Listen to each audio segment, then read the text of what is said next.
Have you ever heard of the Hobbit video game? From 2003, this was from Sierra Entertainment, right around the time the Lord of the Rings movies came out. Well, I played it, and I gotta say, it's pretty good. In a hole in the ground, there lived a hobbit. Bilbo Baggins was a respected hobbit. He lived a comfortable life and never had any adventures. The story behind this, it's not based on Peter Jackson's The Hobbit. It's not based on the 1970s Rankin Bass cartoon of The Hobbit. Sierra, I guess, had the rights to the Tolkien estate's works. So not to the movie licensing, which Warner Brothers had, but rather they had the actual book licensing. So they went ahead and made their own adaptation of The Hobbit. The game is kind of fit into the mold of a late 90s, early 2000s platformer. You don't really think about Bilbo doing that much jumping, but it works pretty well in this one, especially the fact that they incorporate his signature walking stick into the jumping. You can do like a large jump while using the walking stick. It feels really good. It actually does feel really authentic to his character. For now, you'll just have to walk to the Green Dragon Inn. The dwarves are waiting. But Gan... No time for it, and no time to pack. Just fetch your walking stick. Who knows where you will end up today? So first of all, big shout out to Decaf Bossman who sent over the copy of the Hobbit game. I am a big Tolkien fan, so I really enjoyed playing through this one.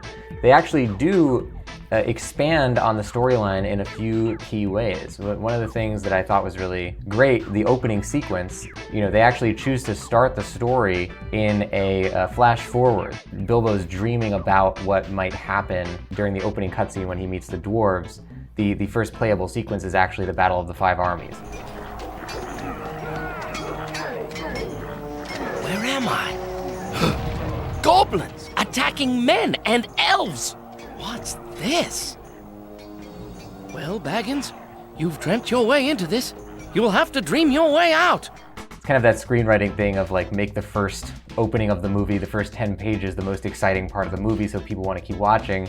They definitely get in there with the biggest moment of The Hobbit, and I thought that was a really good choice. It was just a dream. Just a dream. But what an adventure.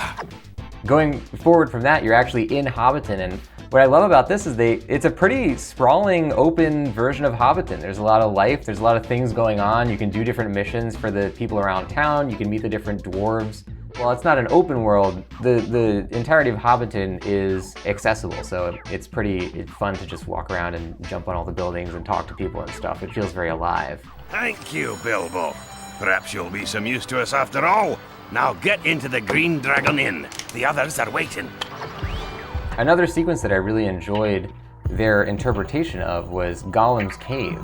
We have this whole extended sequence where Bilbo is exploring the network of tunnels and caves underneath the mountains, and he's freeing like captive dwarves and taking down the goblin chain of command. Now please, open the gate. Oh, I'll open the gate. Uh-oh. He looks kind of like a Gamorrean guard that went on a diet. I don't think the riddling aspect of like the Riddles in the Dark chapter of this game, I don't think there actually is any riddling gameplay. It's all just kind of interpreted into this big open sprawling cave network that you can explore, which I thought was a pretty good way to handle it if you're gonna make The Hobbit into a platformer. I think nowadays they probably could have done some kind of Mass Effect style choice system with riddles, but I don't know. I thought this totally fit the type of game they were making. My precious. Another thing that I thought was a really cool adaptation concept was when you go to Lake Town, you start to uncover this conspiratorial plot to take down Lake Town itself. Oh! Kill the runt! Wait, so that guy... Ambush! What are goblins doing in Lake Town? Was that guy like smuggling goblins into Lake Town? That guy's a serious enemy of the state. I don't think we were really aware of how much of a problem he was until now. Goblins trying to infiltrate Lake Town and people double crossing and everything. I thought that was a really cool way to also turn the Lake Town sequence, which you wouldn't think it would have that much potential gameplay opportunities. It actually does end up having a lot of really cool sequences within it. Thank you again, Bilbo Baggins. This town is in your debt. Good luck on the mountain, and perhaps one day we'll meet again. Going further down the line, you of course end up in Smaug's cave, and that is what you come here to see in The Hobbit. They actually turn it into a giant kind of labyrinth stealth sequence where Smaug is sleeping and you're trying to explore his cave and take all the different treasures and jump up on the chandeliers and go above him and below him and all this stuff. Like, it's very vertical. It's actually really tense because you're trying not to make a lot of noise. There's like a noise meter of how much you're bothering him while he sleeps so you don't wake him up. Despite the fact that Smaug is not really the finale sequence of The Hobbit, I think for most people it is kind of the narrative high point of the book and kind of the most exciting part. And this game does it in a really good way. Uh-oh.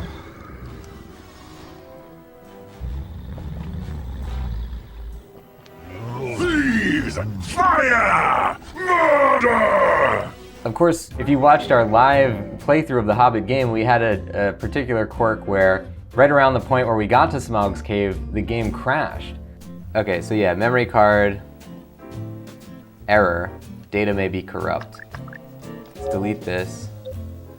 Unfortunately, there goes the Hobbit.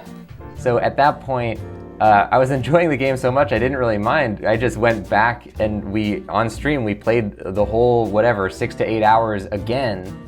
Basically did like a double playthrough of the opening of The Hobbit. Ended up getting even more secrets, finding even more story things, like finding extra hidden items and stuff. So I wasn't too upset about it, but it was kind of like one of those moments where your stomach drops out. You're like, oh man, that was my only save file. I lost it. Like, what am I gonna do? And then I was like, I enjoyed the game. I'm gonna keep playing it. Like, we're not gonna let that stop us. And I'm glad that we didn't. All right, guys, this is literally the spot where we messed up last time. Now, ladies and gentlemen, let's all just take a moment and appreciate this fact. Being a platformer, obviously, in the early 2000s is big on collecting stuff. You wanna just collect everything you can. Collectathons is what they call them.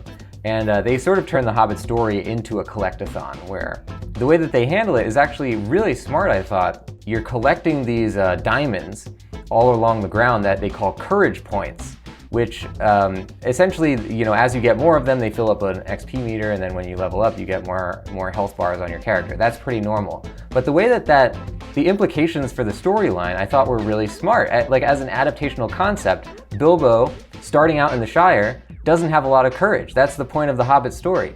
And as he goes further along in the story, as he does more adventuring and kind of exploring, collecting these courage points, then he's building up his actual courage within the scope of the adventure. So by the time we got to the end of the game, he was actually like super decked out. We were pretty big on collecting, so he had like 20 different health bars. The screen was filled with health bars. We were able to actually get into combat and stuff. And like just the concept, the fact that they bothered to try and interpret The Hobbit so deeply into a collectathon game and just make the meaningless things that you collect into something that actually makes sense within the story of The Hobbit, I thought was, as a Tolkien fan especially, really, really cool. Oh my god, look at all those courage points. I just want to frolic in that field of courage points.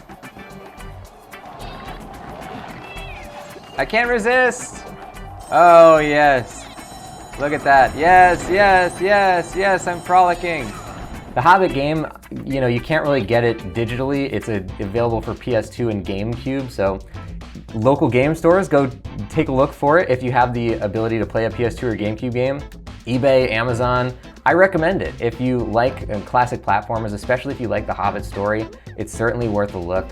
Thank you everybody for watching this classic game review of The Hobbit. If you haven't already, make sure you subscribe on this YouTube channel. Leave a comment in the comment section. Let me know if you've played the Hobbit game yourself, and I will see you guys on the next one. Thank you for watching. Bye-bye.